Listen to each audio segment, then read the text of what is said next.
यहां मैं जो अलग चीज बताना चाहता हूं वो देखो आप है।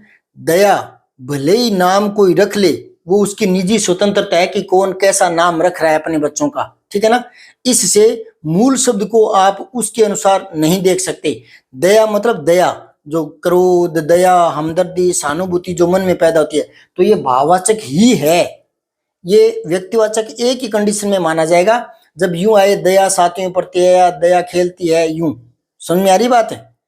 अगर सीधा आ रहा है तो क्या मानेंगे, इसको भाववाचक संज्ञा मानेंगे दया को। ऐसी अंकित विशेषण शब्द है। अंकित का मतलब हो गया जो अंकित किया गया है, मतलब जो लिखा गया है, मतलब जो चिन्हित किया गया है। समझिए क्या, ये शब्द लिख के दिखाऊं क्या। हिंदी व्याकरण के लिए यूट्यूब पर सर्च करें, बिना परिभाषा रटे सरल उदाहरणों से हिंदी व्याकरण। नमस्कार प्रिय विद्यार्थियों, मैं भूप सिंह पूनिया और आप देख रहे हैं सारांश हिंदी क्लासेस।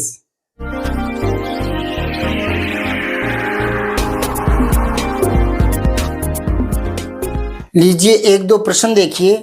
आज का वीडियो थोड़ा महत्वपूर्ण ज़्यादा होने वाला है, कंपटीशन लेवल की बातें करेंगे, तो ये वीडियो पूरा देख लें।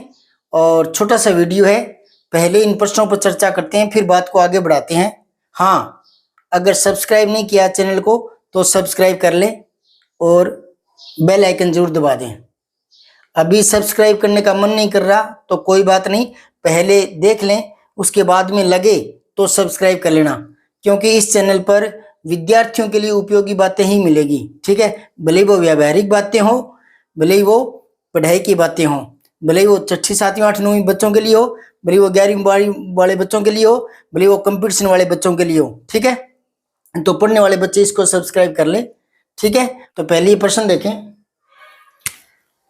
निम्नलिखित में से विशेषण शब्द कौन सा है। 4 देखें, इनमें विशेषण छांटना है, ठीक है। अंगी, अंचल, अंकित, कोई नहीं, विशेषण देखना है।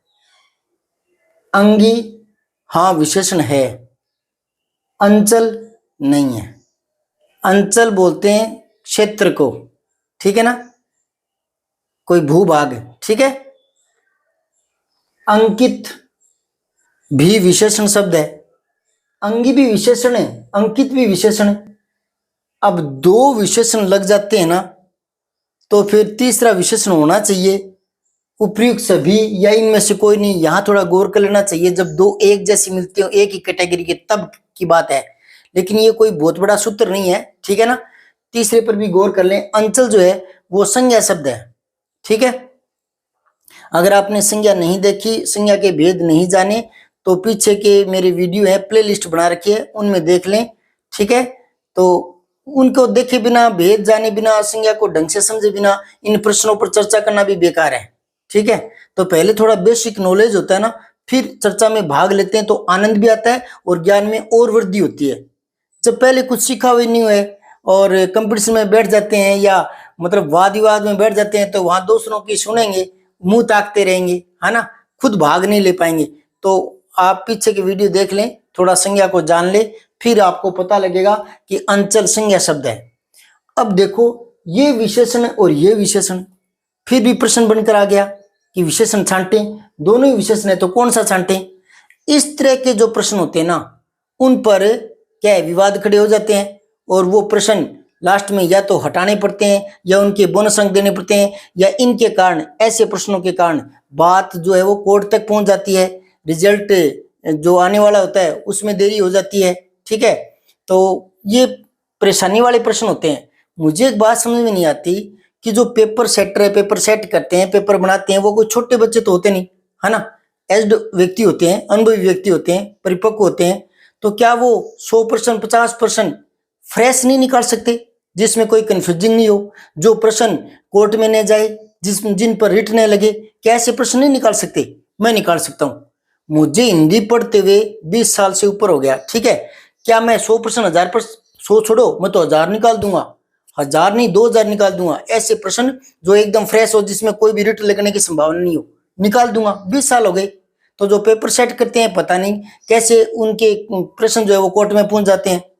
तो उनको सोचना चाहिए, या तो वो प्रमाद करते होंगे, पीछे के कुछ उठाकर दे देते होंगे, मैं 2000 3000 प्रश्न निकाल के छोड़ सकता हूँ, 1000 तो पक्का ही निकाल दूंगा, और वो बार बार कंपटीशनों में 20 50 100 यूं देते रहो बोली, कई साल गुजर जाएंगे और वो रिपीट भी नहीं होंगे, है ना।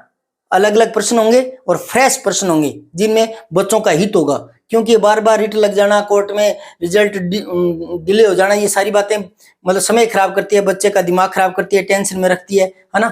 चलो छोड़ो, इस विषय पर ज्यादा नहीं पढ़ना। तो यहाँ ये भी विशेषण है, ये भी विशेषण है। अगर ये विशेषण लगता होता तो उपयुक्त सभी, लेकिन ये यहाँ है इनमें से कोई नहीं, तो कोई तो है ना। उपयुक्त सभी होता तो सोचते, लेकिन ये कह रहे इनमें से कोई नहीं, ऐसा तो नहीं है कि कोई नहीं है विशेषण, तो ये भी है, ये भी है। अब ये नहीं है तो फिर इन दोनों में से कौन सा चुने?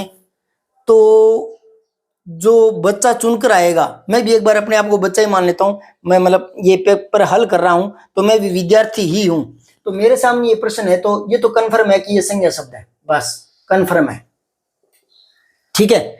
ये विशेषण पूछना नहीं चाहिए था इसमें, ये विशेषण कोई नहीं, तो इसको संज्ञा पूछना चाहिए था, इनमें से संज्ञा शब्द छांटे तो ये फ्रेश उत्तर था, ठीक है। पता नहीं प्रश्न बनाते समय कैसे कंफ्यूजिंग छोड़ देते हैं, ये कंफ्यूजिंग नहीं रखनी चाहिए। यहाँ विशेषण नहीं पूछा जाना चाहिए, संज्ञा पूछी जानी चाहिए, विशेषण तो ये दोनों है।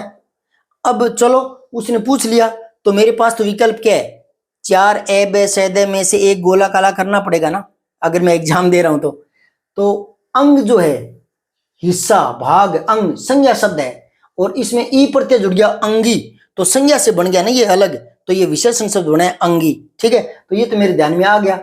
तो अंकित फिर मैं यूं मान लूंगा कि किसी लड़के का नाम होगा, व्यक्तिवाचक संज्ञा होगा, वो तो विशेषण पूछ रहे हैं ना, तो मैं तो प्रधानता इसको दूंगा ए को। ये बात आपके समझ में आ गई। अब देखें दूसरा प्रश्न, निम्नलिखित में से संज्ञा शब्द कौन सा है? वही है अंगी, अंचल, अंकित, कोई नहीं।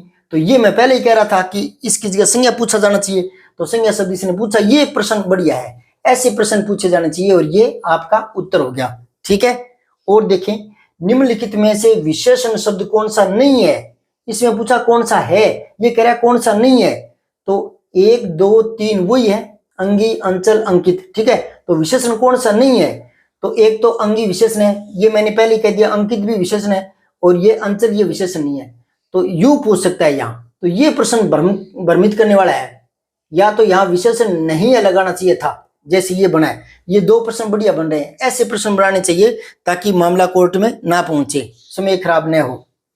अगला प्रश्न देखें, अंकित और दया शब्द हैं, ये क्या शब्द हैं भी, दोनों पूछ रहे हैं एक साथ ही, तो विशेषण नहीं, हाँ अंकित तो विशेषण है, दया विशेषण नहीं है, वो दोनों की बात कर रहे हैं ना, अंकित और दया, तो दोनों तो विशेषण नहीं है, इसको छोड़ो एक बार।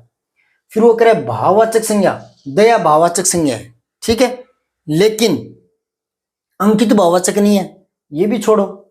अब है व्यक्तिवाचक संज्ञा, अगला देखो, सभी शब्द ए बे से सभी सही है, सभी तो सही नहीं हो सकते, ठीक है। अगर यहां तक कोई नहीं यूं आता,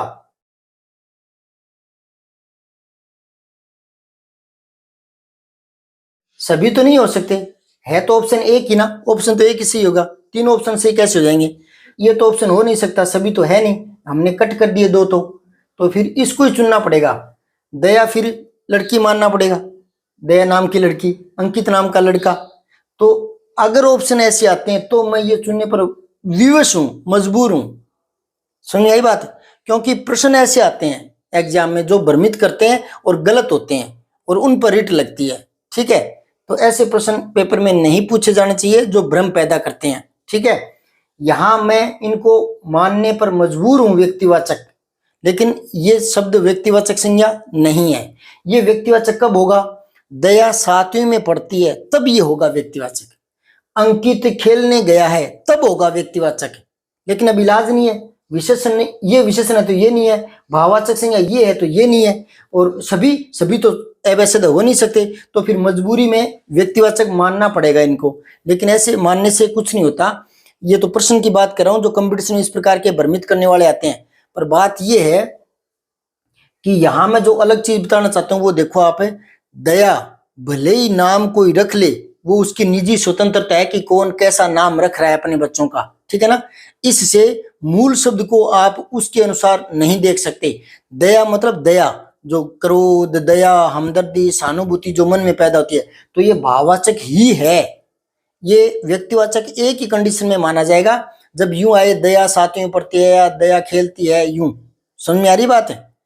अगर सीधा आ रहा है तो क्या मानेंगे, इसको भाववाचक संज्ञा मानेंगे दया को। ऐसी अंकित विशेषण शब्द है।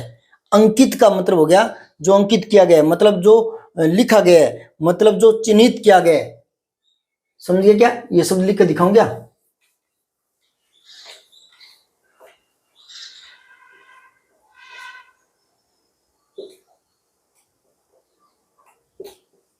इसको कैसे बोलोगे?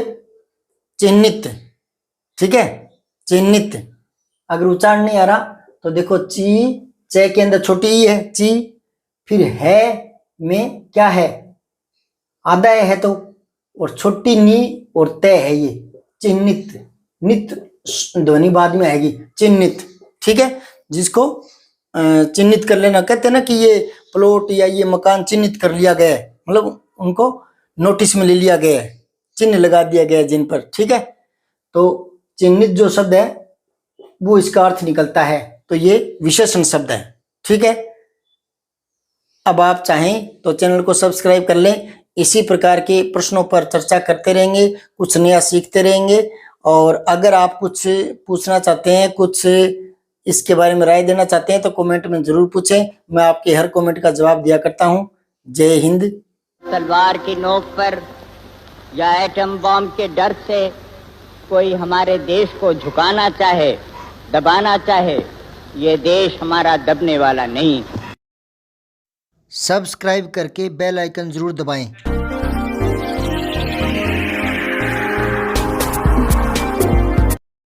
जय हिंद, विजय हिंदी।